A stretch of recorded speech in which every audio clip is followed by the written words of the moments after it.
আল মাশহুর আল গায়রুল ইসতিলাহি থেকে শুরু করি 4 নম্বর থেকে, তাই না? মাশহুর গায়র ইসতিলাহি মানে এমন মাশহুর যে মাশহুর মুহাদ্দিসিনদের পরিভাষাই নয়।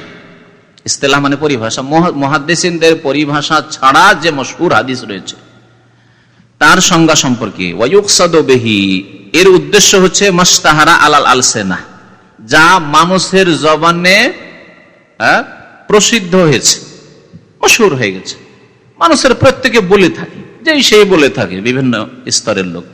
মিন গায়রে শুরুতিন তুতাবার, এই ক্ষেত্রে তার কোনো গ্রহণযোগ্য শর্ত নেই। মিন গায়রে শুরুতিন তুতাবার মানে এই ক্ষেত্রে তেমন কোনো গ্রহণযোগ্য শর্ত নেই, বিনা কোনো শর্ত লোকেরা বলে এই হাদিসটা হাদিস।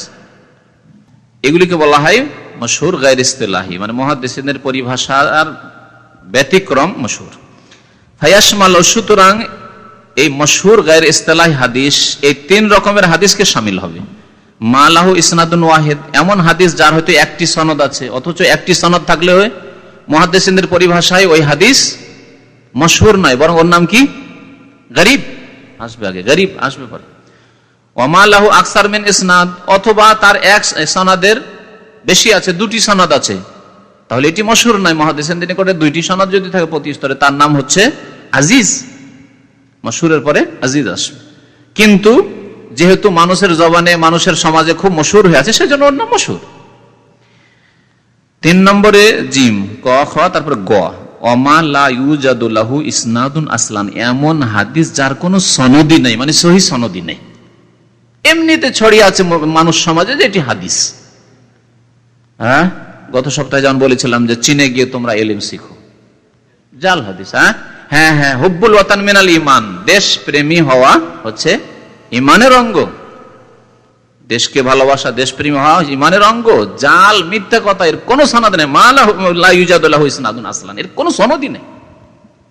তারপরে আউয়ালা মা খালাকাল্লাহু নূরি, সর্বপ্রথম আমার নূর সৃষ্টি হইল, মিথ্যা কথা, এর কোনো সনদই নেই, কোনো হাদিসের কিতাবে নেই। মিলাদের বিদাতীদের কিতাব ছাড়া কোন প্রসিদ্ধ গায়র প্রসিদ্ধ কি সিহাহ তো আছেই, বুখারী, মুসলিম, আবু দাউদ, তিরমিজি, নাসাই, ইবনে মাজাহ, দারাকুতনি, বাইহাকি, মুসনাদে আহমদ, তাহাবি, কোন কিতাবে নেই। নবীর নূর প্রথম পয়দা আমাদের সমাজে বললি, এমন বিদাতি কথা, এমন হাদিসের নামে মশহুর আছে, মাশহুর গায়র ইসতিলাহি, কিন্তু জাল, মিথ্যা কথা। আর সহিহ হাদিস হচ্ছে আউয়ালা মা খালাকাল্লাহু আল কলম, সর্বপ্রথম আল্লাহ কি সৃষ্টি করলেন? কলম সৃষ্টি করলেন, তকদিরের লিখার কলম, তকদির লিখতে বলেন, তো লিখো, তকদির লিখো, সমস্ত মানুষ, সমস্ত সৃষ্টি তকদির লিখা হয়েছে কলম দিয়ে।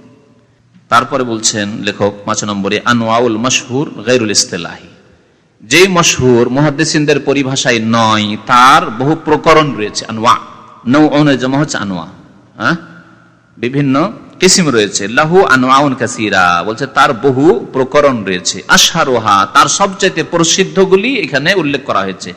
1, 2, 3, 4, 5, 6, 6টি উল্লেখ করেছেন লেখক। প্রথম হচ্ছে মাশহুরুন বাইনা আহলিল হাদিস খাসসাতান, এমন কিছু হাদিস আছে যেগুলি হাদিসের পণ্ডিতদের কাছে মশহুর, যারা হাদিস চর্চা করেছে তাদের কাছে মশহুর, কিন্তু আসলে তাদের যে পরিভাষা, যে প্রত্যেক স্তরে 3টি করে কি হতে হবে, বর্ণনাকারী হইতে হবে, ওতে ফিট হয় না, ওই সংজ্ঞার উপরে ফিট হয় না, এইরকম হাদিস। অমিসালহু, এর উদাহরণ হচ্ছে হাদিস আনাসিন, আনাসিন মালিক রাদিয়াল্লাহু তাআলা আনহু বর্ণিত হাদিস, আন্না রাসূলুল্লাহ সাল্লাল্লাহু আলাইহি ওয়াসাল্লাম কানাতা শাহরান, রাসূলুল্লাহ সাল্লাল্লাহু আলাইহি ওয়াসাল্লাম 1 মাস কুনুত করলেন, বাদার রুকু, রুকুর পরে, ইয়াদু আলা রেল ওয়া জাকওয়ান, রেল বংশ, জাকওয়ান বংশ, এসব জালেম বংশ। নবী সাল্লাল্লাহু আলাইহি ওয়াসাল্লামের কিছু সাহাবা হাফেজদেরকে, আলেমদেরকে নিয়ে গিয়ে খুন করে দিয়েছিল। তখন নবী সাল্লাল্লাহু আলাইহি ওয়াসাল্লাম খুব মর্মাহত হয়েছিলেন, ব্যথিত হয়েছিলেন, শোকে ভেঙে পড়েছিলেন এবং বদদুয়া করেছেন, আল্লাহ তুমি এদের উপর লানত করো, আল্লাহ তুমি তোমার গজব নাযিল করো, তুমি ধ্বংস করো। তো এইটিকে বলা হয় কুনুতে নাজিলা। যেমন কিছুদিন আগে ফিলিস্তিনে গাজায় যখন মুসলিম ভাই বোনদের উপর জুলম অত্যাচার হলো ইহুদিদের, তখন সৌদি আরবে বিশেষ করে মসজিদে যে কুনুত হলো, এই কুনুতের হাদিস এটি। কিন্তু মুহাদ্দিসিনদের পরিভাষায় যে মশহুরের তারিফ, মানে প্রত্যেক স্তরে 3টি করে বর্ণনাকারী হইতে হবে, এটা এতে পাওয়া যাচ্ছে না। যদি হাদিস সহি, গরিবও সহি হইতে পারে, অনেক সময় আজিজও সহি হইতে পারে, এর মানে এনে যে সবগুলি জাল হবে, কিন্তু মশহুর নাই ওইরকম, মানে মশহুরের স্তরের হাদিস নাই।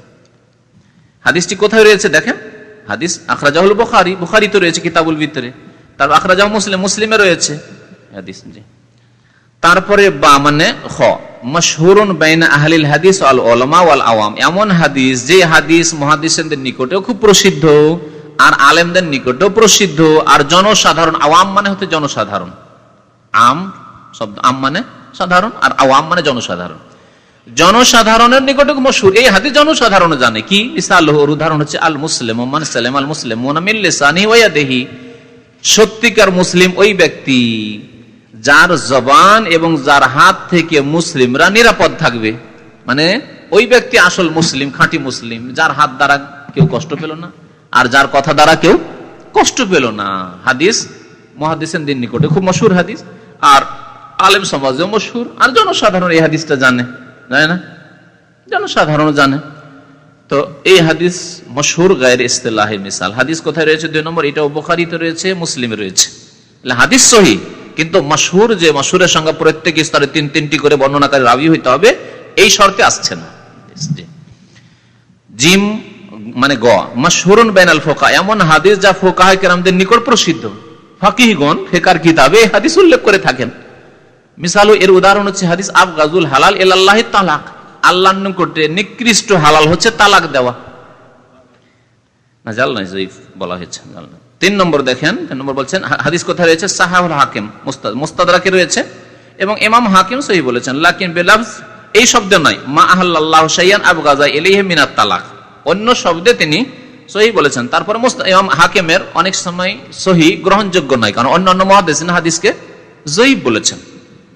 তবে জয়ীফ হলো বিনা কারণে বা সামান্য কারণে কেউ যদি তালাক দেয়, ছোটখাটো কারণে তালাক দেয়, তাহলে অবশ্যই ঠিক নাই, তালাক দেওয়া ভালো কাজ নয়, নিকৃষ্ট কাজ।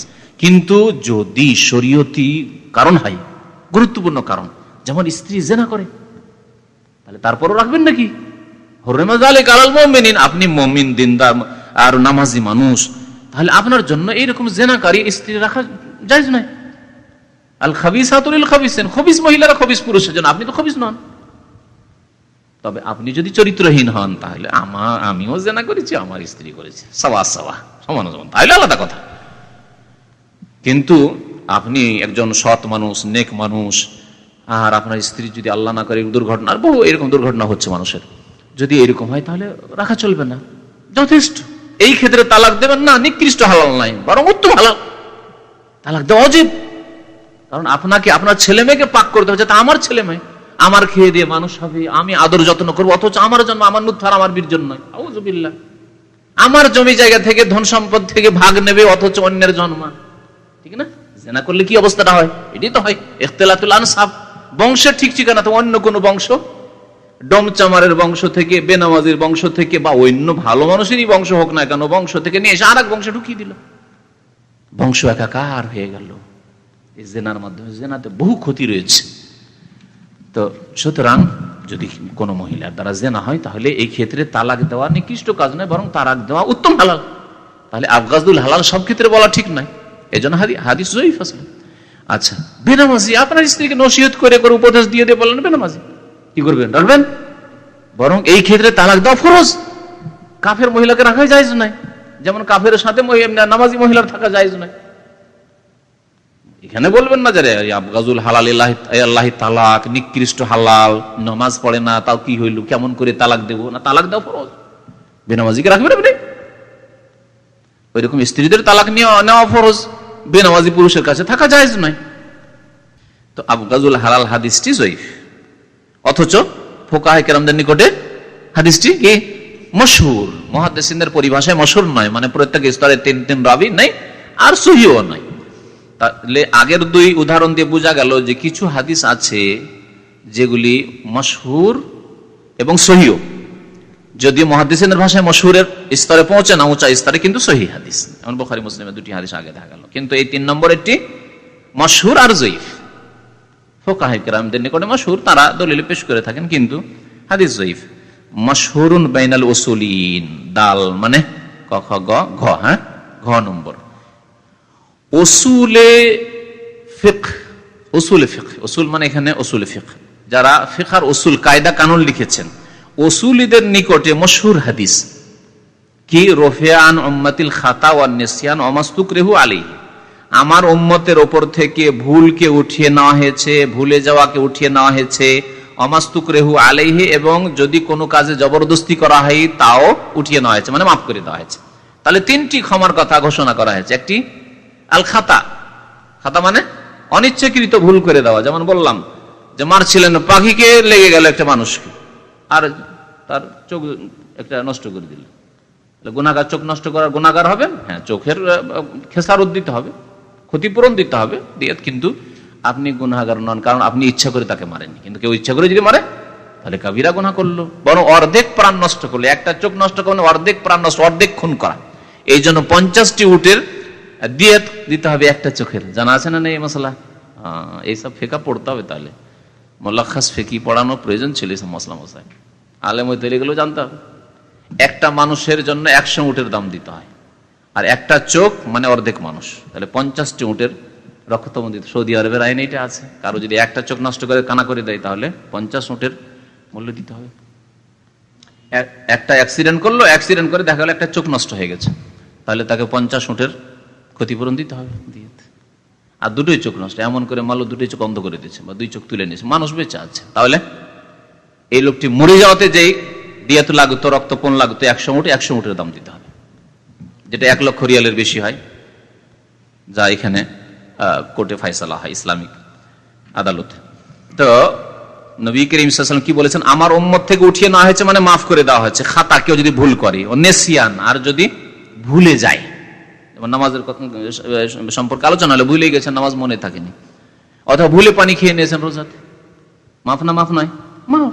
পেট ভরে, আবার পেট ভর্তি করে পানি খেয়ে নিয়েছেন, পেট ভরে ভাত খেয়ে নিয়েছেন, একেবারে খেয়াল আসেনি, খাওয়া দাওয়ার পরে আলহামদুলিল্লাহ, তারপরে মনে হচ্ছে আরে রোজা তো। ছোটকালে আমাদের এরকম হইতো, ছোটকালে এরকম কত যে খেয়েছি। আচ্ছা, রোজার ক্ষেত্রে খাতারও উদাহরণ দেওয়া যেতে পারে। নিশ্চিয়ান, নিশ্চিয়ান হচ্ছে ভুলে যে পানি খেয়ে নাও বা ভাত খেয়ে নাও। আচ্ছা, আর ভুল করে সাঁতার কাটতে গিয়ে ঢক করে পানি গিলিয়ে নিলাম, এগুলো খুব হয়েছে। নতুন নতুন সাঁতার শিখতাম পুকুরে বা নদীতে, আর মুখে পানি ঢুকে গেল, ভিতরে চলে গেল, এটা হচ্ছে খাতা, ইচ্ছা করে পানি খাইনি, রোজা নষ্ট হবে? রোজা নষ্ট হবে না। নবী সাল্লাল্লাহু আলাইহি ওয়াসাল্লাম বলছেন যে ভুলকে মাফ করে দেওয়া হয়েছে, আর ভুলে যাওয়াকে মাফ করে দেওয়া হয়েছে, জবরদস্তিকে মাফ করে দেওয়া হয়েছে। জবরদস্তি এর উদাহরণ দেন তো কেউ? হ্যাঁ, রোজার ক্ষেত্রে জোর করে যদি খাওয়াইয়ে দেয় তাহলে রোজা নষ্ট হবে না। আচ্ছা, কেউ যদি জালেম স্বামী স্ত্রীর উপর জোর জবরদস্তি, রোজার দিনে জবরদস্তি এবারে ঝাঁপিয়ে পড়লো, সহবাস করে নিল, তাহলে স্বামী তো গুনাহগার, তার রোজা নষ্ট করলো এবং সে জুলম করলো, কিন্তু স্ত্রীর রোজা নষ্ট হবে? হবে না। কিন্তু যথাসাধ্য সে প্রতিরোধ করবে, প্রতিরোধ করবে, ঘর থেকে বেরিয়ে যাবে, শাশুড়িকে গিয়ে বলে দেখো দেখো তোমার ছেলে, তোমার পোলা বদমাইশকে দেখো, বেইজ্জত করবে, তাকে লাঞ্ছিত করবে, তালাক নিতে হয় তালাক নেবে, ঠিক না? কিন্তু যদি বলে না না না, বারবার করে আমাকে রিকোয়েস্ট করছিল, বিদেশ থেকে এসেছে বেচারা, তাহলে চলবে না? চলবে না। 91-এর একটা মজার গল্প মনে পড়ে গেল। এক প্রবাসী 91-এ 5-7 বছর আগের ঘটনা, দাস শেষ করে এরকম বেরিয়েছি, আর বলছে যে আমি দেশে গেছিলাম রমজান মাসে, আর আমার স্ত্রী আমাকে জবরদস্তি কাজ করিয়ে নিয়েছে। মানে জবরদস্তি মানে সহবাস করতে বাধ্য করেছে। আর স্ত্রী স্বামীর উপর জবরদস্তি করতে পারে নাকি? হ্যাঁ, পিড়াপিড়ি করেছে, না না না না না না না, এই করতে হবে করতে হবে করেছে, ও মনে করছে জবরদস্তি হয়ে গেল, ও মনে করছে আমি মুক্ত, আমার কোনো পাপ হয়নি, কারণ জবরদস্তি করা হয়েছে। স্ত্রী এক জানের দিক দিয়ে কমজোর, আপনার উপরে কিসে জবরদস্তি করতে পারে? তারপরে পালিয়ে যাবেন? হ্যাঁ, কে এমন আছে, কোন স্বামী আছে স্ত্রী চাইতে কম যে স্ত্রীকে লড়ে পারবে না? এমন আছে কেউ নাকি? আমার তো মনে হয় না। আর থাকো তো পালিয়ে, যান বাঁচিয়ে পালাবে। ধৈর্য জবরদস্তি তাকে একবারে সহবাস করিয়ে দিলে এটা কি যুক্তিসঙ্গত কথা? জাহেল মূর্খ বোকা লোকের কথা। এইরকম ফতোয়া জিজ্ঞেস করলাম, না কাফারা দেন গিয়ে, আর তওবা করেন আল্লাহ পাকের কাছে। তো কি বলছিলাম? জবরদস্তি করা, জবরদস্তি সত্যি যদি জবরদস্তি হয়তো ঠিক আছে। শিরক কুফরি করতে জবরদস্তি করতে, পূজার চাঁদা, পূজার চাঁদা দেওয়া এমনি হারাম, কিন্তু জবরদস্তি চাঁদা নিল। রাজনৈতিক দলগুলি, আওয়ামী লীগ বিএনপির চাঁদা দেওয়া জায়েজ নাই, কিন্তু জবরদস্তি আপনার কাছ থেকে চাঁদাবাজি করছে, চাঁদা দিতে হচ্ছে, হ্যাঁ, ইত্যাদি ইত্যাদি। এইরকম যে কোনো হারাম কাজ, এমনকি শিরক কুফরি, সেজদা করতে, আল্লাহ ছাড়া অন্যকে সেজদা করতে যদি বাধ্য করে, কবর পূজারী গ্রামে থাকেন অথবা হিন্দুদের মূর্তি পূজা করতে বাধ্য করলো আপনাকে, তাহলে আপনার ঈমান নষ্ট হবে না? জান বাঁচাবার জন্য যদি হয়, অমস্তুকরি হয়, আল্লাহ মাফ করবে। কিন্তু দুনিয়ার স্বার্থে, ঠিক আছে, এই বাজারে যদি তোমাকে দোকানপাট টিকিয়ে রাখতে হয়, দোকান বাজার করো, তাহলে আমাদের কি করতে হবে? মূর্তি পূজা করতে হবে, অথবা এই মাজারে চাঁদা দিতে হবে।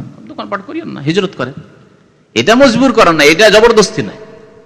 আপনার দুনিয়ার বেনিফিটটা তো শুধু নষ্ট হচ্ছে, যে এই বাজারে মার্কেটে আমাকে টিকে থাকতে হলে এদের পূজার চাঁদা দিতে হবে, বা এদের কবর পূজার মাজার পূজার চাঁদা দিতে, মাজারের চাঁদা দিতে। আপনি এখানে দোকান উঠিয়ে নেন, দেখেন আল্লাহ হিজরত করেন, অন্য এলাকায় হিজরত করে দেখেন কোথায় আল্লাহর দিনিয়া ভাইরা, কোরআন হাদিসের অনুসারী ভাইরা আছেন, সেখানে যান।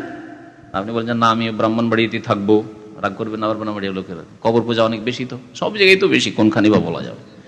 হ্যাঁ, ঢাকাতে কি কম আছে নাকি? আর কোন জায়গায় কম আছে? সব জায়গায়, ভারত, বাংলাদেশ, পাকিস্তান, সব জায়গায় কোনো জায়গায় একটু কম, কোনো জায়গায় একটু বেশি। তো হিজরত করেন এক কথায়, দেখেন যে কোন জায়গায় গেলে আমি আমার কোরআন এবং হাদিসের অনুসারী দিনী ভাইদের পাবো, যেখানে গিয়ে আল্লাহ পাকের ইবাদতবন্দি করতে পারবো, আমাকে বাধ্য করবে না কেউ। এই হাদিস সাহাহ ইবনে হিব্বান, ইমাম ইবনে হিব্বান সহিহ বলেছেন এবং হাকিম সহিহ বলেছেন। এই হাদিসটির হাওয়ালা বরাত লেখক কিছুই দেননি। তো ইবনে হিব্বান আজহার হাকিম আছে, যাই হোক হাদিসটির অবস্থা আরো দেখে পরে বলা যাবে। তারপরে হা নম্বর, মানে ঘয়ের পরে ওয়া নম্বর দেওয়া যেতে পারে, তাই না? অথবা চয় বলেন মাশহুরুন বাইনান নুহাত, এমন হাদিস যে হাদিসটি গ্রামারের যারা পণ্ডিত, নুহাত নাহুবিদ যারা, নাহুর গ্রামারের যারা পণ্ডিত, আরবি গ্রামারের যারা পণ্ডিত, তাদের কাছে মশহুর, কিন্তু হাদিস বলছেন পরে লাশ একবার ভিত্তিহীন, কোন হাদিসই নাই। কি বলছেন তারা? নেমাল আবদু সুহাইবুন, যখন আফালে মাদহা এবং জাম একটি গ্রামারের একটা সাবজেক্ট আছে, একটা পার্ট আছে, সেগুলোর মিসাল উদাহরণ যারা পেশ করেন নাহুর পণ্ডিতরা, নাহবীরা, তো এই হাদিসটি পেশ করেন নেমাল আবদু সুহাইবুন, উত্তম বান্দা হচ্ছে সুহাইব, লাউলাম ইয়াখাফিল্লাহ লাম ইয়াসহি, যদি সে আল্লাহকে ভয় না করতো তাহলে নাফরমানি না করত। মানে আল্লাহকে ভয় করে সে কি করেছে? নাফরমানি করেছে। কথা হইল নাকি? হাদিস লা আসলা লাহু, ভিত্তিহীন কথা। তারপরে ওয়াও নম্বর, মানে অথবা 6 নম্বর দেন, যে নম্বর দিবেন, মাশহুরুন বাইনাল আম্মা, এমন হাদিস যেটি জনসাধারণদের মাঝে খুব প্রসিদ্ধ, কিন্তু হাদিস তিরমিজিতে রয়েছে, আর ইমাম তিরমিজি হাদিসটিকে হাসান বলেছেন। হাদিস কি? আল আজালাতু মিনাশ শায়তান, তাড়াহুড়া করা শয়তানের কাজ, খুব প্রসিদ্ধ, সাধারণ লোক প্রায় লোক জানে এই তাড়াহুড়া করবেন, এটা শয়তানের কাজ, কিন্তু বলে না। তো আল আজালাতু মিনাশ শায়তান, তাড়াহুড়া করা শয়তানের কাজ, আখরাজাহু তিরমিজি, হাদিসটি তিরমিজিতে রয়েছে এবং হাসান বলেছেন। হাদিস জনসাধারণের মাঝে মশহুর, কিন্তু হাদিস মুহাদ্দিসিনদের নিকটে মশহুর নয়, বরং সহিহও নয়। হাসান এবং তিরমিজি বলেন, ইমাম তিরমিজি সাধারণত যেগুলিকে হাসান বলেন বেশিরভাগ ওটি জয়ীফ হয়, যদিও হালকা হয়তো জয়ীফ হয়। ইমাম তিরমিজি এই ক্ষেত্রে একটু শিথিল, যারা একটু হাদিস সহিহ জয়ীফ বুঝতে চান এটা মনে, ইমাম তিরমিজির হুকুমটা একবারে সর্বনিম্ন হুকুম। উনি যদি সহিহ বলেন তো বেশিরভাগ দেখা যায় হাসান হয়, আর উনি যদি হাসান বলেন তো হালকা জয়ীফ হয়, আর উনি যদি জয়ীফ বলেন তো বেশি জয়ীফ বা মওযূ হবে, এরকম। তো উনি এই ব্যাপারে একটু শিথিলতা অবলম্বন করেছেন। যাই হোক, মধ্যপন্থা অবলম্বনকারী ইমাম বুখারী রাহমাতুল্লাহ আলাইহি এবং এই ধরনের অন্যান্য বেশ কিছু মুহাদ্দিসিনা রয়েছেন, যে হাসান সহিহ বলেছেন, কমপক্ষে হাসান হবে, কমপক্ষে হাসান। অনেক হাদিস রয়েছে, সব জায়গায় এটি ফিট না, কিন্তু অনেক ক্ষেত্রে ওনার শিথিলতা আছে, সেই জন্য। কিন্তু সবটার ক্ষেত্রে ধরে নিতে হবে না, যে যেখানে দেখবেন ওইখানে একরকম বলে দিবেন না। অনেকগুলি হাদিস বুখারীতে আছে, হাদিসুন হাসানুন সহিহ, হাসানুন সহিহুন বলেছেন। জি, তারপরে যথেষ্ট হয়ে গেছে, তারপরে যা আসছে লম্বা আছে, থাকে এখান থেকে। হুকমুল মাশহুর, মাশহুর হাদিসের হুকুম কি? সাল্লাল্লাহু আলাইহি মুহাম্মদ ওয়া আলা আলিহি ওয়া সাহবিহি আজমাইন। অধিকাংশ ক্ষেত্রে গ্রহণযোগ্য, কিন্তু সব ক্ষেত্রে না। ওনার বেশ কিছু, একটা লোক যদি 1000টি হাদিসের উপর হুকুম লাগায় সহিহ জয়ীফ বলে, তাহলে তার মধ্যে 10 থেকে 50টি ভুল হওয়া স্বাভাবিক। উনি হাজার হাজার, 1000 না, হাজার হাজার হাদিসের উপরে হুকুম, সহিহ জয়ীফের হুকুম লাগিয়েছেন রিসার্চ, গবেষণা করে। সুতরাং তার 50, 100, 200টি হাদিসে ব্যতিক্রম হওয়া বা অন্য মুহাদ্দিসিনদের উক্তি হচ্ছে সঠিক, তারটাই ভুল, এটা হওয়া স্বাভাবিক।